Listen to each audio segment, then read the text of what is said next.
प्रभात छात्राओं, पिछले कुछ वीडियोस से हम रूप विज्ञान के संबंध में अध्ययन कर रहे हैं। रूप विज्ञान अथवा पद विज्ञान के संबंध में हमने जानकारी प्राप्त की कि किस प्रकार से एक शब्द जो अर्थ तत्व से युक्त है संबंध तत्व के जुड़ जाने पर पद अथवा रूप बन जाता है। संबंध तत्व क्या होते हैं, इस बारे में भी हमने जानकारी प्राप्त की कि संबंध तत्व किस प्रकार शब्द का वाक्य में संबंध स्थापित करते हैं, तय करते हैं, बताते हैं।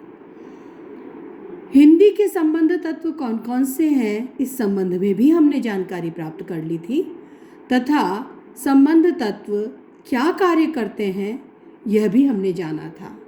छात्राओं, जिस प्रकार समय के साथ साथ भाषा में परिवर्तन होता है, हम इस बारे में विस्तार से चर्चा कर चुके हैं कि भाषा परिवर्तनशील होती है और निरंतर परिवर्तित होती चलती है। एक लंबे अंतराल के पश्चात, लंबे समय के पश्चात जब किसी भाषा को देखा जाता है तो उसमें निश्चित तौर पर कुछ बदलाव दिखाई देते हैं। भाषा परिवर्तन के कारणों को भी हम जान चुके हैं। ध्वनि परिवर्तन, अर्थ परिवर्तन, वाक्य परिवर्तन पर हम चर्चा कर चुके हैं। तो जिस प्रकार से इन सब में परिवर्तन आता है तो शब्द का जो रूप होता है या पद होता है जो कि वाक्य में प्रयुक्त होता है उस रूप में भी परिवर्तन आता है। ये रूप में परिवर्तन किस प्रकार का होता है, पहले हम इसे जानेंगे कि कैसे बदलता है, फिर इसके कारणों पर चर्चा करेंगे।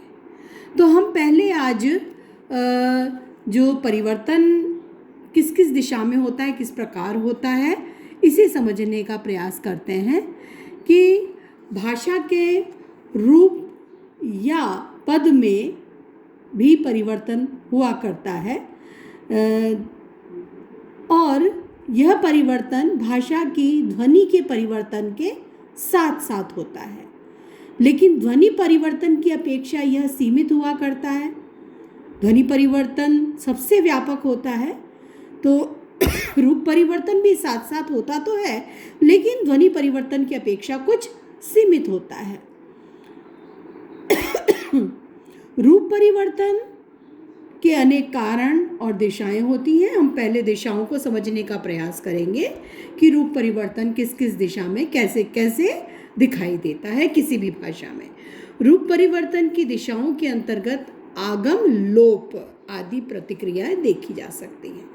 या तो आगम होता है या लोप होता है। रूप है शब्द का, रूप में भी परिवर्तन आता है लेकिन उसमें आगम अथवा लोप देखा जाता है। जैसे कौन कौन से तरीके होते हैं इसके। सबसे पहला हम देखते हैं कि पुराने संबंध तत्व का लोप, नए का प्रयोग होता है। पुराने संबंध तत्व का लोप हो जाने के कारण नए संबंध तत्व जुड़ जाते हैं और इस प्रकार रूप में परिवर्तन आता है। जैसे ध्वनि परिवर्तन के कारण होता क्या है कि पुराने संबंध तत्व लुप्त हो जाते हैं और जब पुराने संबंध तत्व लुप्त हो जाते हैं तो अर्थ स्पष्ट नहीं हो पाता, वाक्य में उस शब्द का संबंध स्पष्ट नहीं हो पाता, वाक्य में वो शब्द क्या अर्थ दे रहा है यह स्पष्ट नहीं होता। तो ऐसे में नए संबंध तत्व उसमें जुड़ते हैं। जैसे संस्कृत भाषा थी वो संयोगात्मक थी, उसमें जो चिन्ह थे, संबंध तत्व है, वो शब्द के साथ जुड़ा होता था। जैसे संस्कृत में शब्द है रामः, रामम, रामस्य, रामे, इस प्रकार के रूप हुआ करते थे शब्दों के, इनमें संबंध तत्व जुड़ा रहता था। अब उसके लिए जब ये संस्कृत भाषा में ये संबंध तत्व लुप्त हुए या ध्वनियों में परिवर्तन हुआ तो पुराने संबंध तत्व लुप्त हो गए, भाषा का स्वरूप बदला, उसके स्थान पर नए संबंध तत्वों का प्रयोग होने लगा। जैसे रामः के स्थान पर राम ने, रामम के स्थान पर राम को हो गया, रामस्य के स्थान पर राम का, ये संबंध तत्व जोड़े गए हैं, नए संबंध तत्व जोड़े गए हैं, रामे, राम में। तो इस प्रकार से नए संबंध तत्व पुराने संबंध तत्वों के लुप्त हो जाने पर नए संबंध तत्वों का आगम हुआ है। ठीक है, तो ये यहाँ पर लोप हुआ और नए का आगम हो गया। एक तो ये स्वरूप दिखाई देता है, इस प्रकार का परिवर्तन दिखाई देता है। दूसरा है सादृश्य के कारण नए संबंध तत्व के साथ नए रूप। जैसे सादृश्य के कारण कई बार क्या होता है, शब्दों में सादृश्य होने के कारण नए संबंध तत्व के साथ नए रूप बनने लगते हैं। जैसे चला पढ़ा, ये शब्द है चला पढ़ा, ये शब्द है, इसके सादृश्य के कारण क्रिया जो शब्द है उसके स्थान पर करा शब्द का प्रयोग होने लगा। ठीक है, तो ये करा शब्द है, चला और पढ़ा की तर्ज पर आया है। इसी प्रकार चलिए और पढ़िए के सादृश्य के आधार पर कीजिए के स्थान पर करिए हो गया। नहीं तो कीजिए सही है, करिए सही नहीं है, लेकिन चलिए पढ़िए की तर्ज पर कीजिए के स्थान पर करिए, तो ये करिए शब्द ही प्रचलित हो गया। तो ये एक नया रूप बनकर आया है सामने। तो ये संबंध तत्व सादृश्य के कारण भी नए नए रूप कई बार बनते हैं। अतिरिक्त प्रत्यय का प्रयोग भी कई बार हो जाता है। एक प्रत्यय पहले से है लेकिन एक और प्रत्यय जुड़ जाता है, जैसे जवाहरात। जवाहरात शब्द बहुवचन है अपने आप में। ठीक है, इसमें प्रत्यय पहले से जुड़ा हुआ है आत, लेकिन अब इसका बहुवचन जवाहरात जो पहले से बहुवचन है, बहुवचन होते हुए भी उसका जवाहरातों कर दिया गया। तो आत प्रत्यय तो पहले ही जुड़ा हुआ है, बहुवचन बनाने के लिए प्रत्यय और जोड़ा गया और जवाहरातों कर दिया गया। तो बहुवचन होते हुए भी देखिए रूप है वो वही तो बता रहे हैं कि एक वचन है या बहुवचन है, कौन सा लिंग है, ये सब रूप के माध्यम से पता लगता है। ठीक है, तो ये शब्द इसमें बहुवचन शब्द है पहले से, लेकिन अतिरिक्त प्रत्यय का प्रयोग करके उसका बहुवचन बनाया गया जवाहरातों। तो ये ओ का प्रयोग किया गया, तो ये एक संबंध तत्व इस रूप में भी जुड़ा है। रूप में परिवर्तन इस रूप में भी दिखाई दे जाता है। जेवरातों का जेवरात का जेवरातों, जवाहरात का जवाहरातों, कागजात का कागजातों, ये सब इसी तरह के उदाहरण हैं जिसमें अतिरिक्त प्रत्यय का आगम हुआ है, अतिरिक्त प्रत्यय जोड़ दिया गया है। ओ आत और ओ, आत और ओ, कागजात कागजातों, जेवरात जेवरातों। ठीक है, ये है। इसी तरह से दरअसल, तो दर शब्द का मतलब ही में है, दरअसल में, ये अतिरिक्त आगम है। या तो असल में हो या दरअसल हो, वो सही है, लेकिन प्रयोग जो देखा जाता है दर या में से एक ही होना चाहिए, लेकिन दोनों का प्रयोग अधिक बल देने के लिए कर दिया जाता है। तो ये भी एक इस प्रकार का आगम देखा जाता है। और इसी तरह से अतिरिक्त शब्दों का प्रयोग कई बार हो जाता है, सर्वश्रेष्ठ, सर्वोत्तम, इस तरह के उदाहरण भी हमें मिल जाते हैं। ऐसे ही तम बोधक रूप है ये, सर्वश्रेष्ठ का जो उल्लेख किया जाता है।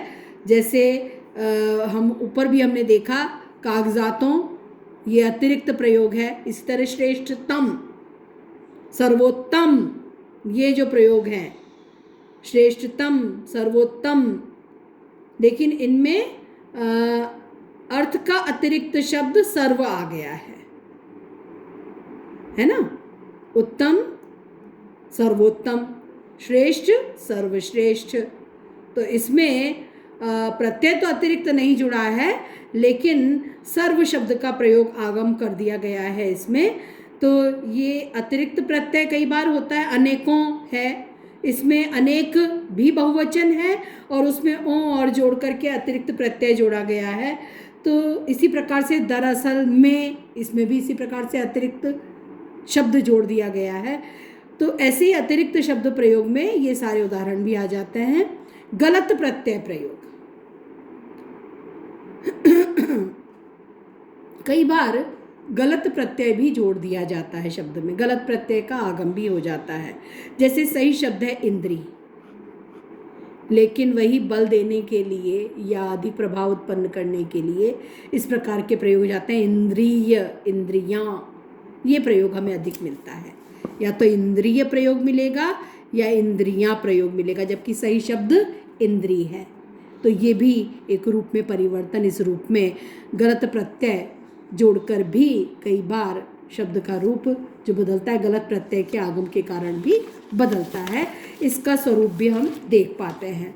इसी प्रकार से नया प्रत्यय भी कई बार जोड़ा जाता है। जैसे मतलब एक भाषा का स्वरूप बनाने के लिए नया प्रत्यय भी जोड़ा जाता है।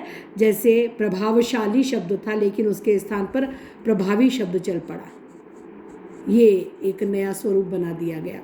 अखबारों में बहुत देखने में आता है आतंककारी के स्थान पर आतंकी प्रयोग बहुत मिलता है, तो ये भी एक नया रूप बनाया गया है। तो कई बार शब्दों का इस प्रकार से नया रूप भी बनाया जाता है, नया प्रत्यय का आगम होकर नया रूप बनता है। इसी प्रकार से आधा नया आधा पुराना रूप भी देखने को मिलता है। इस दिशा में भी यह परिवर्तन दिखाई देता है। छठा के स्थान पर छठवां, ये प्रयोग, 6 मूल शब्द और छठा पुराना रूप है, ठीक है, और छठा के स्थान पर छठवां, तो छठा भी रहा, 6 तो मूल शब्द है ही सही, छठा बना था उसका जैसे पहला दूसरा तीसरा चौथा हम करते हैं, तो छठा शब्द था लेकिन उसका भी छठवां आठवां सातवां की तर्ज पर, ठीक है। तो इसमें नया तो है ही और आधा नया प्रत्यय, आधा पुराना तो है ही, आधा नया प्रत्यय वहाँ और जोड़ दिया गया उसमें, ये एक स्वरूप और दिखाई देता है। मूल में परिवर्तन, मुझको के स्थान पर मेरे को, मूल शब्द में ही परिवर्तन कर दिया गया। मुझे का मुझको, तुझे का तुझको, ये प्रयोग बनता है, लेकिन उसके स्थान पर मेरे को तेरे को, ये प्रयोग, तो इसमें मूल में ही परिवर्तन हो गया, मूल शब्द बदल गया। यानी को तो रहा, प्रत्यय तो वही है, लेकिन मूल शब्द बदल दिया गया। ये स्वरूप भी देखने को मिलता है। मूल और प्रत्यय दोनों का परिवर्तन हो जाता है कई बार, ऐसे उदाहरण भी मिल जाते हैं, लेकिन ऐसा कम होता है। जैसे मूल और प्रत्यय दोनों का परिवर्तन जैसे अंग्रेजी में मिलता है गो, जीओ गो, एक मिनट, जीओ गो, और इसका भूतकाल के लिए क्या करते हैं WENT, वेंट, है ना। तो ये एकदम ही अलग, यानी मूल भी बदल गया प्रत्यय भी बदल गया, खाली मूल या खाली प्रत्यय नहीं बदला। इसमें है आधा पुराना आधा नया, नया प्रत्यय भी आ गया, मूल में परिवर्तन हो गया, प्रत्यय वही रहा। को है मुझको के स्थान पर मेरे को हो गया, है ना, मेरा का मेरे को हो गया, और मूल में और प्रत्यय दोनों में परिवर्तन हो जाए, ऐसा बिल्कुल नया ही शब्द आ जाता है। गो के स्थान पर वेंट, भूतकाल के लिए प्रयोग। तो ऐसा भी परिवर्तन कई बार देखा जाता है। तो रूप परिवर्तन किस किस प्रकार का हम देख पाते हैं, मिलता है, इस बारे में हमने जानकारी प्राप्त की। अब हम अगले वीडियो में रूप परिवर्तन के कारणों को समझने का प्रयास करेंगे।